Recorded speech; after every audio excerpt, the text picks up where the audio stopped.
નમસ્તે વિદ્યાર્થી મિત્રો, હું છું ભાર્ગવ લાઠિયા અને સ્વાગત છે તમારું ફરી પાછું આપણી આ એજ્યુકેશનલ એક્સપર્ટ યુટ્યુબ ચેનલ ઉપર.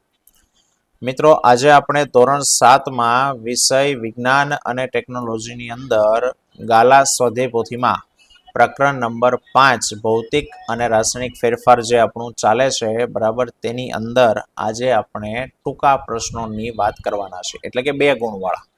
બરાબર, ચાલો તો શરૂઆત કરીએ. પહેલો વિડીયો આવી ગયો છે, જો તમે ન જોયો હોય તો નીચે લિંક આપેલી છે, ત્યાં જઈને જોઈ શકો છો. ચાલો, પ્રશ્ન 6 સુધીનું થઈ ગયું છે. પ્રશ્ન 7 થી શરૂઆત કરીએ. નીચેના પ્રશ્નોના ટૂંકમાં ઉત્તર આપો. દરેકના 2 ગુણ છે. પહેલો પ્રશ્ન છે કે ભાઈ, જ્યારે મીણબત્તી સળગે છે ત્યારે ભૌતિક અને રાસાયણિક એમ બંને પ્રકારના ફેરફાર થાય. કેમ? તો કે મીણબત્તીમાં મીણનું સળગવું એટલે એ રાસાયણિક કહેવાય, કાર્બન ડાયોક્સાઇડ વાયુ છૂટો પડે, અને મીણ પીગળે એટલે એને કહેવાય ભૌતિક. તો આ ફેરફારોને ઓળખો તથા એક એવું ઉદાહરણ આપો કે જેમાં ભૌતિક અને રાસાયણિક એવા બંને ફેરફારો થતા હોય. ચાલો તો જોજો કે જ્યારે મીણબત્તી સળગાવીએ છીએ ત્યારે સૌ પ્રથમ મીણ પીગળે. મીણ પીગળ્યું એટલે મીણ એનું એ જ છે, અને એટલે મીણનું પીગળવું એ કયો ફેરફાર કહેવાય? તો કે ભૌતિક ફેરફાર કહેવાય. તથા મીણ સળગી અને ઓક્સિજન સાથે પ્રક્રિયા કરે છે અને કાર્બન ડાયોક્સાઇડ વાયુ અને અન્ય બીજા ધુમાડાઓ એ ઉત્પન્ન કરે છે, તો નવો પદાર્થ બન્યો એટલે એને રાસાયણિક ફેરફાર કહેવાય. હવે આ મીણબત્તીનું સળગવું એ બંને ભૌતિક અને રાસાયણિક બંને પ્રકારના ફેરફાર કહેવાય. હવે એવા પ્રકારનું બીજું ઉદાહરણ છે સલ્ફરને ગરમ કરવું, સલ્ફરને સળગાવવું. તો કે સાહેબ, એમાં એવું થાય છે કે જ્યારે તમે સલ્ફરને ગરમ કરો તો સૌ પ્રથમ સલ્ફર પીગળી અને પ્રવાહી થઈ જાય. તો પ્રવાહીમાં એ સલ્ફર જ કહેવાય, નવો પદાર્થ ન કહેવાય, અને એટલે એ ભૌતિક ફેરફાર. અને જ્યારે પ્રવાહી સલ્ફરને વધારે ગરમ કરો તો ત્યારે એમાંથી વાયુ બની જાય અને એ સળગી ઉઠે, અને સલ્ફર ડાયોક્સાઇડ SO2 એટલું નામ છે, સલ્ફર ડાયોક્સાઇડ વાયુ બનાવે, અને જે રાસાયણિક ફેરફાર છે. બરાબર, ચાલો બીજું છે કે ભાઈ, તમે કેવી રીતે બતાવી શકશો કે દહીંનું જામવું એ રાસાયણિક ફેરફાર છે?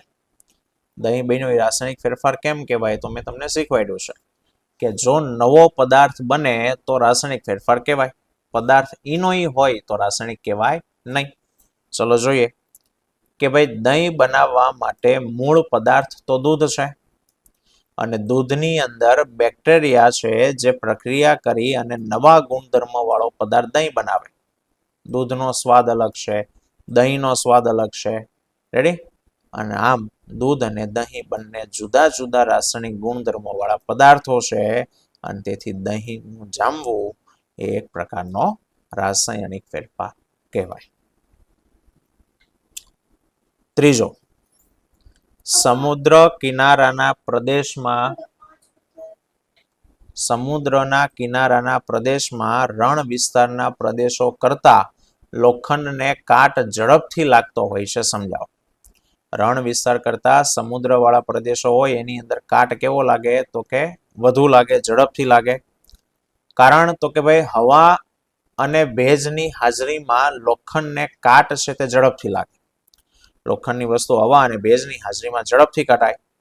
સમુદ્ર કિનારાના પ્રદેશોમાં હવા ભેજવાળી હોય, પાણીનું પ્રમાણ વધારે હોય એટલે આજુબાજુની હવા કેવી છે? ભેજવાળી. જ્યારે રણ વિસ્તારના પ્રદેશોમાં જે હવા છે એ સૂકી હોય, ભેજ વગરની હોય. વળી સમુદ્ર કિનારાના પ્રદેશોનું જે પાણી છે એ ક્ષારવાળું હોય. તો આ ક્ષાર અને ભેજને લીધે લોખંડના કટાવાની જે પ્રક્રિયા છે એની ઝડપી બની જાય, અને એટલે સમુદ્ર કિનારાના પ્રદેશમાં રણ વિસ્તારની સરખામણીમાં લોખંડને કાટ કેવો લાગે? ઝડપથી છે તે લાગે. બરાબર. ચલો, ચોથું છે મેગ્નેશિયમની પટ્ટીને હવામાં સખત ગરમ કરતા તેમાં થતી રાસાયણિક પ્રક્રિયા સમજાવો અને તેનું સમીકરણ લખો. કે ભાઈ, મેગ્નેશિયમની પટ્ટીને સળગાવો ત્યારે કઈ રીતની પ્રક્રિયા થાય છે? તો કે મેગ્નેશિયમની પટ્ટીને હવામાં ગરમ કરવામાં આવે છે ત્યારે મેગ્નેશિયમની પટ્ટી તેજસ્વી સફેદ પ્રકાશથી સળગી ઉઠે. અહીં મેગ્નેશિયમ એ હવામાંના ઓક્સિજન સાથે પ્રક્રિયા કરી અને નવો પદાર્થ બનાવે છે જેનું નામ છે મેગ્નેશિયમ ઓક્સાઇડ. એટલે કે રાખ બને છે. અને રાખ એ નવો પદાર્થ એટલે રાસાયણિક ફેરફાર થયો. એનું સમીકરણ તો કે મેગ્નેશિયમ વત્તા ઓક્સિજન આ એરા માટે શું બોલાય? It gives. એમાંથી બને છે મેગ્નેશિયમ ઓક્સાઇડ. સૂત્ર વાળું લખવું હોય તો Mg મેગ્નેશિયમ એટલે Mg થાય, ઓક્સિજન માટે O2 અને પ્રક્રિયા થઈને magnesium oxide MgO. Okay.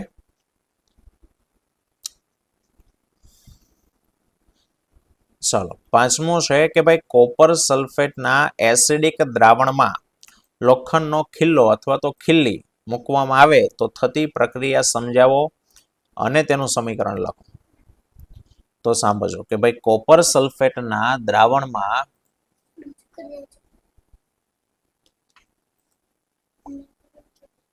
Copper સલ્ફેટના acidic દ્રાવણમાં જ્યારે લોખંડની ખિલ્લી મૂકવામાં આવે છે તો રાસાયણિક પ્રક્રિયા થઈ અને આયર્ન સલ્ફેટ એટલે કે ફેરસ સલ્ફેટ નામનો નવો પદાર્થ બને અને એમાંથી કોપર છે, તાંબુ છે એ છૂટું પડે અને છૂટું પડેલું જે તાંબુ છે એ લોખંડની ખિલ્લી અથવા ખિલ્લા ઉપર જમા થાય એટલે લોખંડનો જે ખિલ્લો છે એનો રંગ થઈ જાય કથ્થાઈ અને કોપર સલ્ફેટનું દ્રાવણ જે ભૂરા રંગનું હતું એમાં આયર્ન સલ્ફેટ બનવાને લીધે દ્રાવણનો રંગ થઈ જાય લીલો.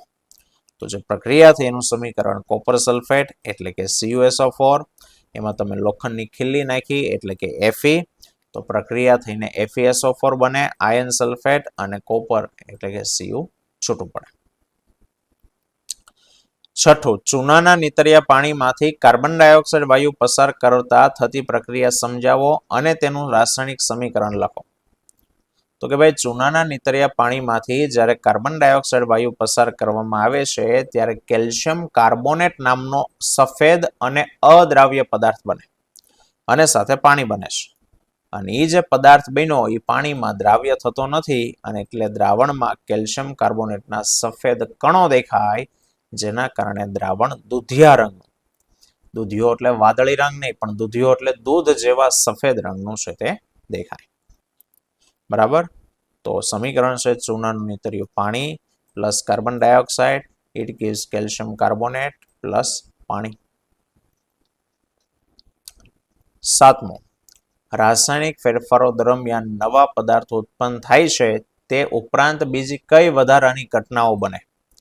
તો કે સાહેબ જ્યારે રાસાયણિક ફેરફાર થતો હોય ત્યારે કા ઉષ્મા છૂટી પડે, પ્રકાશ, ધ્વનિ કે વિદ્યુત ઉર્જા છે તે કા ઉત્પન્ન થતી હોય અને કા શોષાતી હોય. બરાબર. બીજું નવી લીટીમાં લખ્યું છે કે કા વાયુ ઉત્પન્ન થતો હોય, કા કોઈ રંગ છે તે બદલાતો હોય અથવા તો કોઈ ગંધમાં ફેરફાર છે તે થતો હોય, કંઈક વાસ નવી આવી જાય. આમાંથી કોઈ પણ ફેરફાર જો તમને ક્યાંય પણ જોવા મળે તો સમજવાનું કે ત્યાં રાસાયણિક ફેરફારો થાય છે. બરાબર. ચાલો આઠમો પ્રશ્ન છે કે ભાઈ રાસાયણિક ફેરફારની વિશિષ્ટતા જણાવો. કે ભાઈ રાસાયણિક ફેરફારો મોટા ભાગે ઉલટાવી ન શકાય. એટલે કે લોખંડ કટાઈ ગયું છે તો કાટમાંથી પાછો લોખંડ ન બને. દૂધમાંથી દહીં બની ગયું છે, દહીંમાંથી પાછું દૂધ બને નહીં. એટલે રાસાયણિક ફેરફારને ઉલટાવી ન શકાય એવા હોય. બીજું, રાસાયણિક ફેરફાર દરમિયાન નવા ગુણધર્મ વાળો પદાર્થ ઉત્પન્ન થાય એટલે કે નવો જ પદાર્થ બને. દૂધનો સ્વાદ અલગ હતો, દહીં ખાટું થઈ ગયું. બરાબર. તો નવો ગુણધર્મ વાળો પદાર્થ બન્યો. અને કેટલાક રાસાયણિક ફેરફાર દરમિયાન ઉર્જા ઉત્પન્ન થતી હોય અને કા ઉર્જાનું શોષણ થતું હોય. આમાંની કોઈ ક્રિયા થાય. ચલો અને લાસ્ટ સવાલ છે કે ભાઈ ઓઝોન સ્તરની અગત્યતા સમજાવો. કે ભાઈ પૃથ્વીની ફરતે જે ઓઝોન સ્તર આવ્યું એ કામ શું કરે? તો કે સાહેબ પૃથ્વીની સપાટીથી ઘણે ઊંચાઈએ ઓઝોન સ્તર છે તે આવેલું છે અને આ સ્તર સૂર્યમાંથી આવતા અલ્ટ્રાવાયોલેટ એટલે કે પારજાંબલી કિરણો કે જે સજીવો માટે હાનિકારક છે એને શોષી લે છે અને આ કિરણો એને પૃથ્વી પર આવતા અટકાવે છે. અને આ રીતે ઓઝોન સ્તર આપણી પૃથ્વી પર એક ઢાલ જેવું કામ કરે. ઢાલ. અને પૃથ્વી પરના સજીવોને પારજામની કિરણોની અસરથી શું કરે છે તો કે બચાવે છે. આ ઓઝોન સ્તરની અગત્યતા છે. બરાબર મિત્રો, તો હજુ આપણા થોડાક પ્રશ્નો બાકી છે. આવતા વિડીયોમાં ફરી પાછા મળીશું. ત્યાં સુધી જય હિન્દ, જય ભારત.